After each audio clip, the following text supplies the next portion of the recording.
Hello Virgo, Sun, Moon Rising, and Venus signs. Kamusta kayo? Sana po ay nasa mabuti kayong kalagayan. Welcome back po sa Star Tarot. At kung bago kayo rito, welcome din po kayo. Please subscribe, like, share my videos, and leave me a comment kung naka-resonate po kayo. Thank you. Tignan natin ang mga messages po ninyo for today.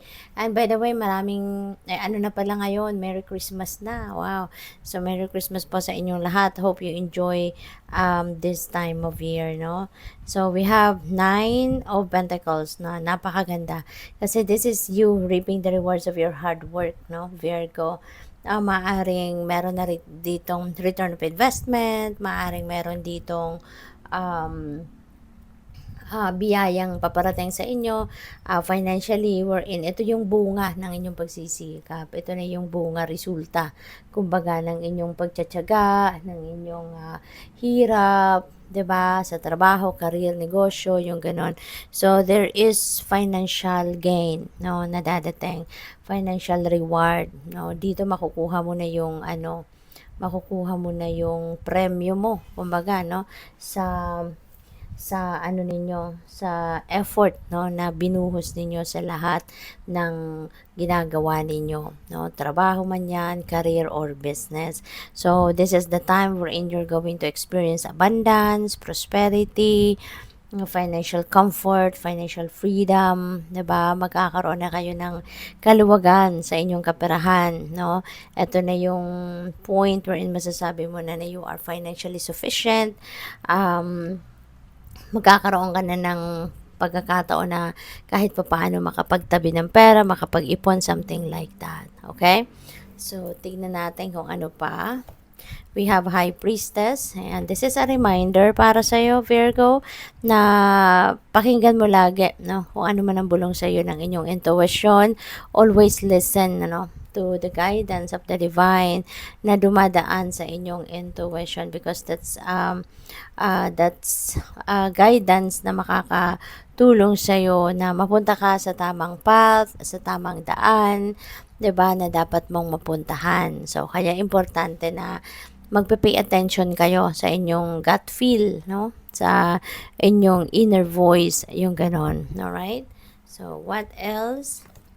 We have 7 of Pentacles. Ayan. So, feeling ko dito, ito yung ninyo, ito yung dati ninyong sitwasyon na maaaring since nandito na yung hard work paying off energy, kumbaga, baka dito kayo nagsimula, no, na talagang nagtanim, nag-effort na makapag-invest dito ng nung time ninyo, effort ninyo, 'di ba?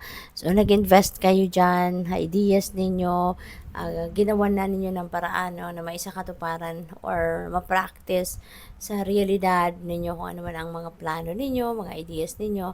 So ngayon, no, from here, dito na kayo. Kasi dito, naghintay kayo, no? You waited for the right time. Nagsipag kayo, tinuloy-tuloy nyo lang yung trabaho ninyo rito, yung gano'n. So, ngayon,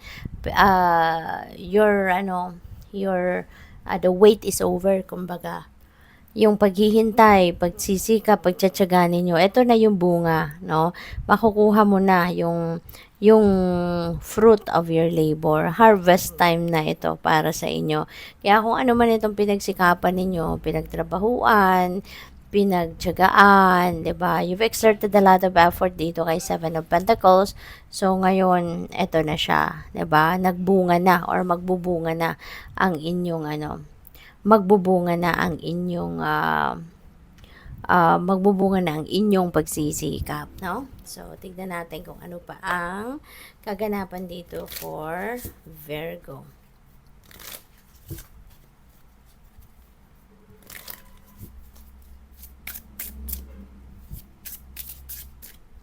So, we have roots of labor. Ito na nga, 'di ba? So, kino-confirm nito ng bawat isa, no, Virgo?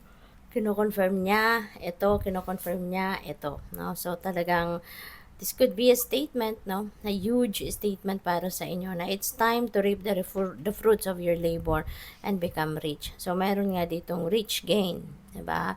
Meron ditong financial gain, meron ditong pag-aani talaga ng sikap at tiyaga na binuhos ninyo sa inyong trabaho or career man 'yan, 'di ba? Or business. So ngayon talagang magiging yayamanin kayo, 'di ba? Mapera kayo. You will have that financial abundance and prosperity. So, good luck and congrats. Bright ideas, have an innovative new inspiration, test new ideas, and break out fast. Okay? So, sabi din dito, no, Virgo, take action on your ideas. Okay? Take action on your ideas. Kung ano man na yung iniisip ninyo, pagplanuhan ninyo, and then gawa na ninyo ng paraan. Take action na para matupad nyo na yan or may sakatuparan mo na kung ano man itong mga ideas mo. Kasi sayang din, di ba? Baka nandiyan dyan na yung opportunities na makakatulong din, makakasuporta sa'yo, di ba? Na makakasuporta sa'yo na isakatuparan mo, kumbaga, kung ano man itong mga ideas ninyo. Okay? So, what else? We have investments. Investments made will have positive results that will bring prosperity. Okay? So, maaari ng iba sa inyo dito, is going to invest. No? Start investing money. Kasi since maraming pera, pwedeng dadating, hindi ba? Marami kayong financial gain, no? Maaring malaking amount of money ang dadating sa inyo, kaya yun, magi-invest kayo. And sabi dito, investments made will have positive results that will bring prosperity. So, baka din ito, yung meron din kayong mga dati ng ininvest, no? At maaring sa ngayon, makukuha nyo na din ang return, no? Magkakaroon na din kayo ng ROI sa ngayon. Kaya talagang magiging mapera kayo, no? There's going to be money coming your way. At saka, para doon naman sa magi-invest pa lang, di ba? Paalala din ito sa inyo na invest wisely, okay? Pag-isipan ninyong mabuti kung saan kayo maglalagay ng inyong pera, okay? So, good luck sa'yo. Thank you for watching. Love and light. Namaste.